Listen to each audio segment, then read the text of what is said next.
What's going on, guys? Jonathan Dietz here, and what I want to talk about today is the new ZWG hook out by Z-Man. It takes a little bit of the favorite parts you have with an EWG hook and all of your favorite applications and beefs it up a little bit.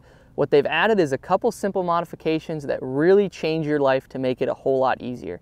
They've added one little plastic ball that seats in place right here, and what that does is that keeps your bait from sliding down, because if you've ever thrown a fluke or a swim bait on an EWG hook, one of the things you've had happen is you go to make a cast and your bait slides down, or as it's coming through the cover it slides down, you're throwing it around wood or any weedless cover or weeded cover and you get hung immediately. And so what that does is that keeps your bait up, and I'm going to do rigging here shortly so you can see it in action.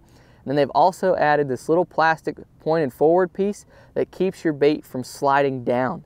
Because if you've ever made a cast with an EWG hook and your bait has been worn or you've caught a couple fish on it, you always have that head of the bait fall down and you're always struggling to keep it up there, and you always have to put a new bait on there and you feel like you're wasting baits. And so that's a couple of the modifications that they've made that really change your life to make it a little bit easier. So what I have here is I have a scented jerk shad, which is taking the industry by storm by a lot of guys right now. And so you rig it the same way you would rig, anything else. I like to wet that to make it go through with that Z-Man ElaZtech a little bit easier. And then you bring it up, and now you can see that does not come off of the nose, and I'm actually pulling that bait as hard as I can. You can see I'm almost ripping the bait right there, and it's still staying right into position right there, which is something you won't get on any other bait. And this works great with ElaZtech because of the durability of it.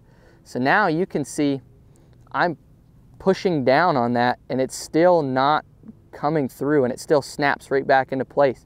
So now that is virtually weedless, and you'll never have that problem of that falling down ever again when you make a cast with that. And so obviously you can pair this with your favorite flukes and your favorite swim baits, but it pairs best with the Z-Man ElaZtech because of the durability of that.